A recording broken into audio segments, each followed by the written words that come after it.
what happened between the Bears and the Bengals. 47-42. Who would have thought that this game would have produced such an exciting outcome between two teams in very weird directions at the current moment? In case you missed it, the Bengals orchestrated a 15-point comeback with an onside kick only for Colston Loveland with about, 25 seconds to go to rip a 58-yard touchdown and won the game. And the Bengals are now the first team to score 38-plus points in back-to-back games and lose both since the 1966 Giants. Giants mentioned. Not only, also on top of this, were the Bears 0-40 when giving up 42 points. They had lost 50 in a row when giving up over 30, dating back to 2013. This game was ridiculous. I know that there's a lot of people calling for the current state of the defense. RIP to Al Golden, who should have just stayed at Notre Dame instead of taking this whole piece of crap on. But this game really showed the direction of two completely different teams. Yeah, I guess there's some moron that was talking a little bit of cheese about Colston Loveland, that he's going to have to eat some words. That was a big nuts play to win the game for the Bears. That moron is just going to have to acknowledge that, I guess, on his own show whenever he can. And you don't have your own show. I'm just saying. I'm moron's sure, wearing a blue sweatshirt. I'm sure that the moron is properly addressing the situation that Colston Loveland showed up for the first time this year. He ain't doing nothing. He showed up. I'm just saying. I'm just speaking, in vagaries. This was a really exciting game. The Bears are still a slop fest. The Bengals are an ultra mega fucking slop fest that are just no clue what's going on with them. Is Joe Flacco good? Is Joe Flacco a Hall of Famer? Did you know that was his like best performance, like yardage wise of his career? He's never thrown for over 89 was his high, and he threw for 470. Yeah, I got no idea, man. Whatever, man. 2025 NFL is just doing whatever the hell it wants to do. Yeah. I mean, it was a fun game. I'm still pulling for Chicago. I think the NFC North is back. If the Bears can actually win games, make it a little more competitive with what we saw with Minnesota and Detroit yesterday, with what we saw from Green Bay, which is weird. We'll get to them. But the Bears being a little more competitive makes this a better division, and it makes it better for football because I guess it's a fun brand of football that they're playing. Is slot up, make a play. Kyle Monangai stepped up. Colston Loveland stepped up. I mean, my whole takeaway of this is that Tom Brady could probably still win 13 games a year if he was playing in the league. If I'm seeing Joe Flacco float around from team to team and keep on getting chances. Wait, hold on. How about you just recognize the real, just elite play that Joe Flacco. Actually, here's the real take that you need to be having here. Remember back in like 2013, 2014, the recurring bit was, is Joe Flacco elite? Yeah. I think now at the age of 40, he's elite. No, he's not. He's finally reached elite play. He's not. He's not elite. He's got his best receivers. He's playing at the best level that he's ever performed. How can you say a man who just threw for 470 yards? I don't know. I didn't actually have that. Of all the numbers that 470, yeah. Are you really going to say a man who did that is not elite? He ain't elite, Joe. He's not elite. Why do you were just glazing him? Why are you hating on him now? I'm saying he gave us a fun game. I'm just look. The Bears defense is kind of shit too. The Bengals are awful. This was just a sloppy one, Joe.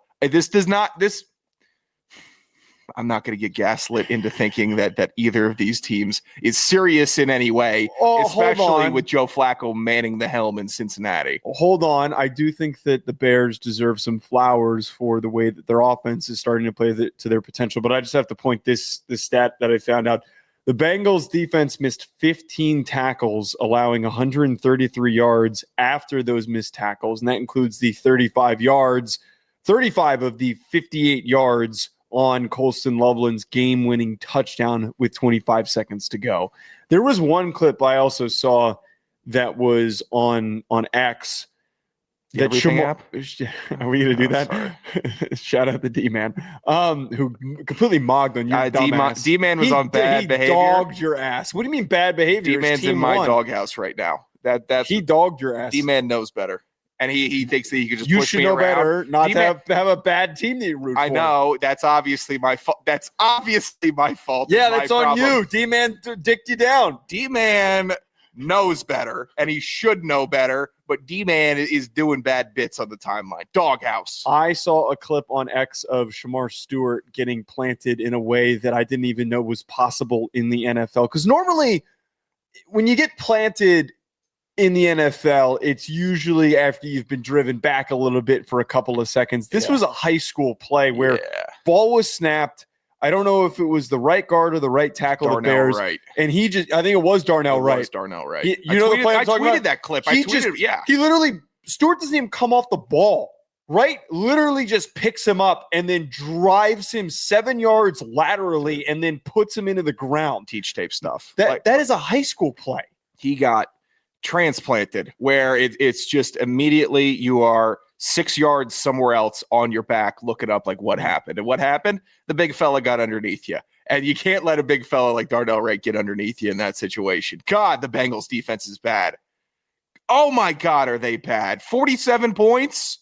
What's that meeting like in the NFL? That's got to be the biggest ass chewing that you could receive in the NFL. 47 points put up on your head. Yeah, there's no surviving that. But before we get to the next game, though, we do have to give credit for the Bears for actually doing something offensively. I know that's not exactly a challenge to score on this Bengals defense, but the Bears had 576 yards, which is the most since 1980, when Chicago beat the Packers 61-7. And then Colston, Loveland, and Monangai had crazy games. Monangai had 26 carries for 176 yards. He had 123 yards coming after contact. So I think one thing's been proven. Kyle Monangai's got to get some more carries. Yeah, for sure. He was, we've talked about Kyle Monangai on this show. I really like his open field. It's not evasiveness. It's not elusiveness. It's almost misdirection, like a magician's misdirection with the hands, where he gets a lot of moving parts going. Mm-hmm. And I think it confuses defenders. He's also a young back that's got some juice, and he runs hard as hell, which is what Chicago needs.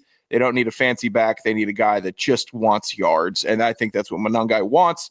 Helps the Bears tremendously. And I'm already starting to see some DeAndre Swift chatter about maybe he just lost his job in a trouncing of the Bengals. He might have. I also will say it feels like you could have found your David Montgomery, and then this draft you could go get Jeremiah Love. That is the one marriage that I want to see. I want to see Jeremiah Love with Ben Johnson. I think that Jeremiah Love would be a 2,000-yard rusher, and then Monangai could be like a 7-touchdown, 600-yard guy playing off of him as the physical hard-nosed runner. That is the one marriage that I will continue to push. I don't want to see him go somewhere stupid. I don't want to see him go to the Panthers or something like that. That's just gonna he's not. No one's gonna see him. They're gonna start losing games, man. Is this guy gonna be a top 10? I don't. Love top 10. I think that he could be, but I think that naturally running backs are just not always going to be in that top discussion unless you do some crazy numbers like Genty did last year. Maybe you trade Caleb and get Love, and then we go Tyson Bagent, and then we're going and really rolling in Chi-Town. Come on.